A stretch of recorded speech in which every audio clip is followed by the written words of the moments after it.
Hello again, guys, it's your host JBlade2000, and this is kind of a different video than my previous ones. I'm going to be talking about what I want to see happen in RWBY Volume 3, because we all have hiatus fever here in the RWBY fandom, and we all want to see what Rooster Teeth's doing. It is going to be amazing, because they're spending just so much time on it, and making it better than the other two volumes, and I really think it's gonna be.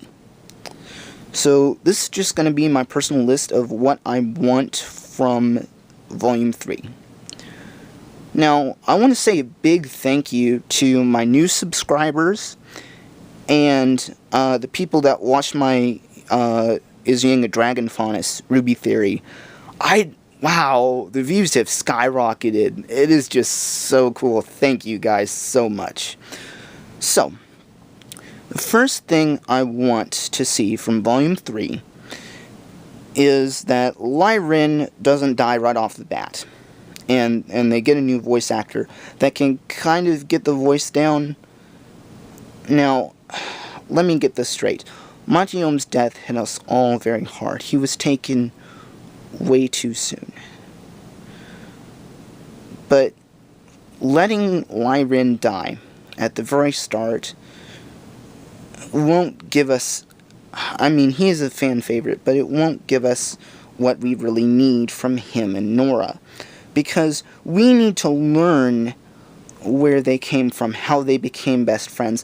We need to see them develop as characters before they just go and kill someone. And so I'm hoping Lyrin and Nora Valkyrie get more screen time and just more story development behind them, because they have a village we haven't explored yet, just whatever. Now, I'm not against them killing Lyrin in like the next to the last or the finale episode, because they can do some stuff with him and Nora's character to make us care about them more and be more impactful. Okay, so second thing I want out of Volume 3 is Cardin's legs must break. It is an old joke. It's a great joke. We just need a punchline. We just need a payoff for this joke. I don't care who it is. I don't care if it's Pyrrha. I don't care if it's Nora. Heck, John himself might do it, but Cardin's legs need to break. That's just all there is to it. It just needs to happen. Okay. Next up is Arcos or John Weiss ship. I don't know what it's called. So, John likes Weiss because, like, she's beautiful, has a great singing voice, is great in battle. All the stuff he told Ren about before the dance. But she didn't think of him that way.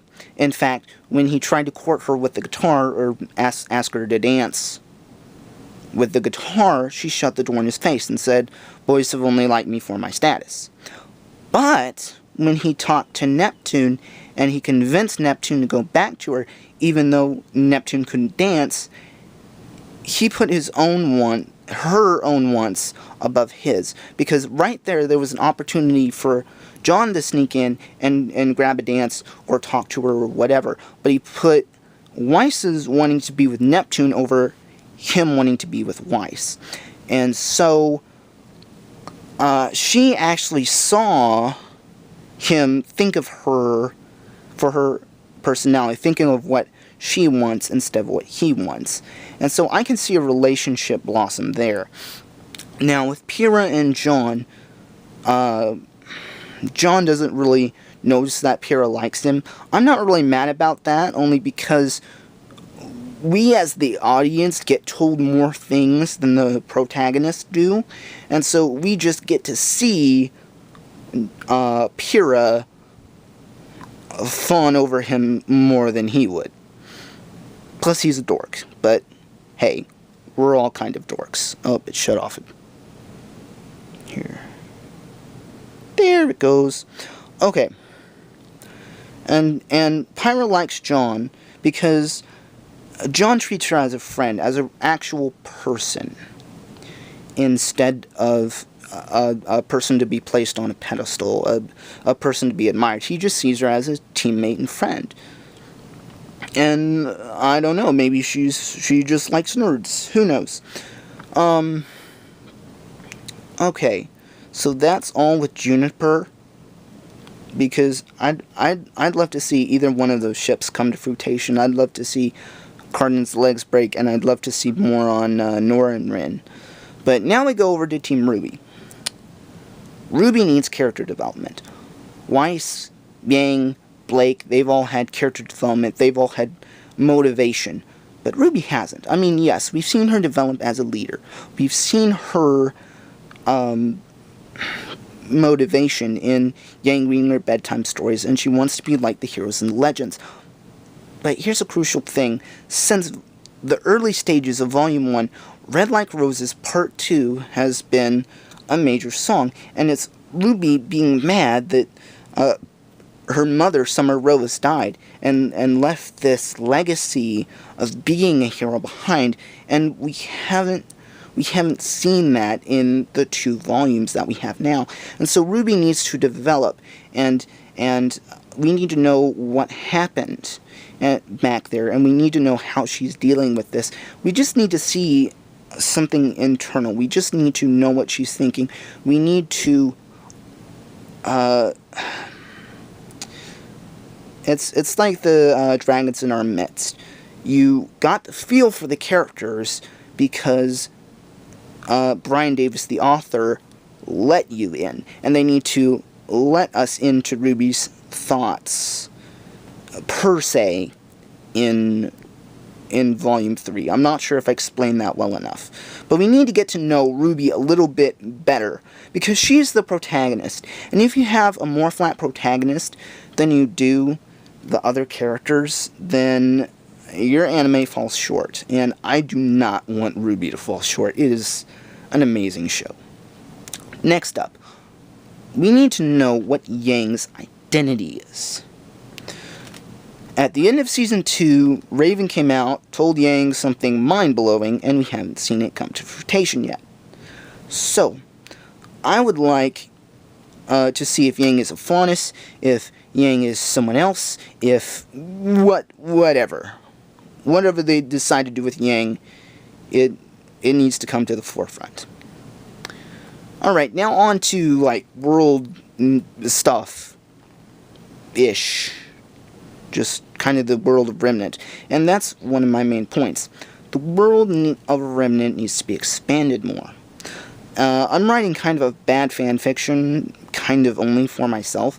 And in it, I realized that, like I talked about in the Yang video, they have cars, but we don't know if they run on gasoline and oil, or if they're dust propelled. We don't know if they have, like, electricity in this world. We know they have lightning dust because of Neptune and Nora, so it follows that they have electricity. But do they use electricity for something else? Or do they use it like we use it? Or do they use dust? We don't really know. We don't even know if there's a creation story behind RWBY. We don't know if it just evolved, like non-sentient beings evolving into sentient beings, kind of like some people believe, or if there is a creator god that has created RWBY, or maybe a pantheon of gods, which I'll talk about in my next video for you guys. So, there needs to be